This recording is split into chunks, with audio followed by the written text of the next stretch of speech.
기다리고 기다리던 어벤져스 엔드게임의 두 번째 예고편이 공개됐지만 역시나 다들 예상하셨던 대로, 그리고 지난 영상에서 케빈 파이기의 말을 인용해서 전해드렸던 대로 별거 없네요. 네. 근데 참 희한한 게 그 와중에도 우리의 가슴을 벅차오르게 만드는 무언가가 있습니다. 아마도 엔드게임에서 어떤 사태가 벌어질지 대략적으로나마 예상하고 있기 때문일 것 같은데, 설상가상 이 예고편이 과거의 장면을 흑백으로 처리하는 한편 유독 붉은색만은 남겨둬서 기어코 파국이 일어날 것만 같은 불길한 기운까지 전하고 있습니다. 다들 마음의 준비를 해두시는 게 좋을 것 같네요. 정확한 건 엔드게임이 개봉하면 확인해보기로 하고, 이번 예고편에서 눈에 띄었던 몇 가지를 얘기해보는 시간을 한번 가져볼까요?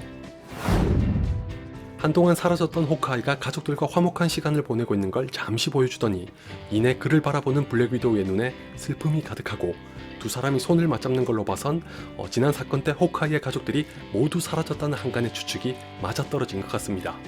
여전히 호크아이가 혼자 무슨 일을 하고 있는 건진 오리무중이지만 그의 등장은 엔드게임의 중반부는 되어야 볼 수 있을 것 같습니다. 이유는 잠시 후에 말씀드릴게요. 첫 번째 예고편의 마지막에 모습을 드러냈던 앤트맨은 이번 예고편에서 양자 영역을 벗어나 집으로 돌아왔지만 자신이 모르는 사단이 벌어졌다는 것을 알고 당황합니다. 그리고 앤트맨의 등장 역시 중반부는 되어야 볼 수 있을지도 모릅니다. 왜냐하면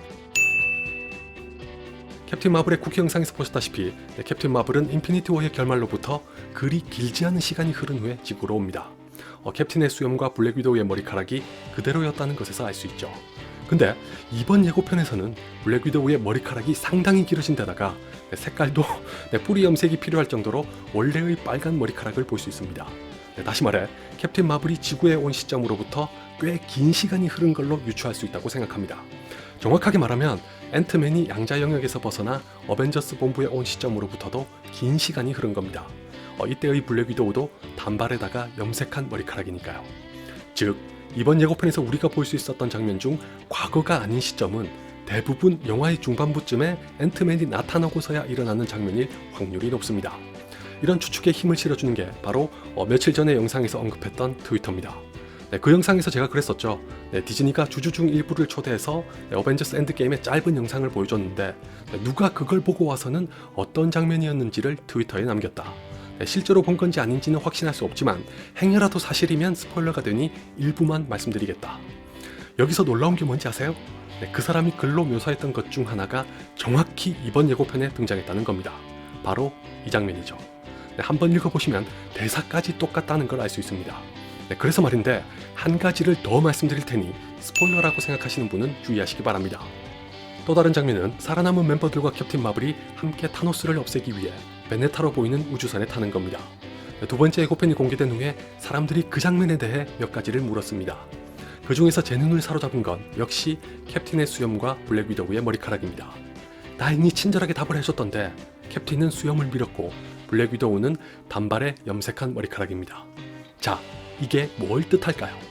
좀 전에 말씀드렸던 대로 이번 예고편은 중반부 이후에나 볼 수 있는 장면이 대부분이란 거고, 더 나아가 초반에는 캡틴 마블까지 가세해 호기 좋게 타노스에게 재도전을 하러 갔으나 성과 없이 돌아왔다는 뜻이 됩니다. 최악의 경우에는 타노스에게 이기긴커녕 또 다른 누군가를 잃었을 수도 있다는 얘기가 됩니다. 실제로 이 예고편의 마지막에는 일부러 안 보여준 건지 아니면 진짜 없는 건지 단언할 수는 없지만 일단은 캡틴 마블과 브루스 배너 그리고 토르가 보이지 않습니다. 대신에 아이언맨과 네뷸라가 함께하고 있죠. 좀 복잡하게 들릴 수도 있을 것 같으니 간단한 요약에다가 제 예상을 더하면 캡틴 마블이 가세한 직후에 타노스와 싸우러 갔지만 성과 없이 또는 참패하고 지구로 돌아옵니다. 그렇게 자포자기한 상태가 됐으나 앤트맨이 돌아오고 어쩌면 아이언맨과 네뷸라까지 돌아올지도 모릅니다. 캡틴과 블랙 위도우를 만난 앤트맨은 양자 영역에 있는 시간의 소용돌이에 대해 알려주게 되고 그때부터 아이언맨이 양자 영역으로 들어갈 때 필요한 이 수트를 개발합니다. 여기에 긴 시간이 걸리는 동안 호크아이는 자신만의 임무를 띠고 일본에서 활동하는데 그게 뭔진 모르겠습니다. 일전에는 토니 스타크가 만든 인피니티 건틀렛을 가지고 있다는 얘기가 있었지만 현재까지 공개된 예고편으로는 별다른 힌트를 얻을 수 없네요. 그건 그렇고 만약 제 예상대로 흘러간다고 해도 대체 캡틴 마블은 어디에 있는 걸까요? 타노스에 맞설 결전병기가 될 게 틀림없어 보였는데 진짜 초반부에 타노스와 한바탕 싸운다고 가정했을 때 설마 죽지는 않겠죠? 토르와 헐크는 그럴 수 있다고 치더라도 이제 막 등장한 캡틴 마블이 그렇게 될 리는 없을 테니 어쩌면 스페이스 스톤과 관련됐을 수도 있다고 생각합니다.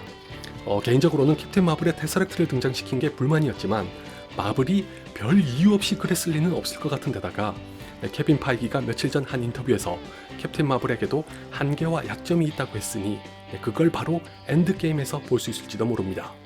죽진 않더라도 크게 다치거나 스페이스 스톤에 흡수가 된다거나 기타 등등으로 무력해지고 엔드게임에서 펼쳐질 최후의 일전은 오롯이 기존의 어벤져스 멤버들에게 맡겨지는 게 아닐까요?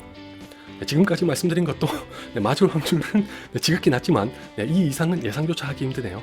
어벤져스 엔드게임에 대한 얘기는 이걸로 마치고 기쁜 소식을 전해드릴까 합니다. 이미 들으신 분들도 많으실 것 같은데 제임스 건 감독이 가디언즈 오브 갤럭시 3편으로 돌아왔습니다. 마블의 다른 영화라면 몰라도 가디언즈 오브 갤럭시는 제임스 건이 아니라면 불가능하다고 생각하는 사람이라 정말 다행이네요. 물론 큰 과오를 저질러서 누군가로부터는 용서받기 힘들 거란 것도 잘 알지만 수년 전에 한 차례 진심으로 사과하면서 일단락됐었던 일이고 무엇보다도 제임스 건이 말했던 반성이 실제로 이루어지지 않았었다면 가디언즈 오브 갤럭시 같은 영화가 나올 수 없었을 거라고 믿기 때문에 그의 복귀를 전적으로 환영합니다. 그 사이에 DC로 가서 수어사이드 스쿼드의 속편을 연출하게 된 바람에 가디언즈 오브 갤럭시 3편을 보려면 몇 년 더 걸릴 수밖에 없는 상황이지만 제임스 건이 마무리해준다면야 얼마든지 기다리겠습니다. 혹시 또 모르죠? 모두에게 전화위복이 될 수도 있으니까요.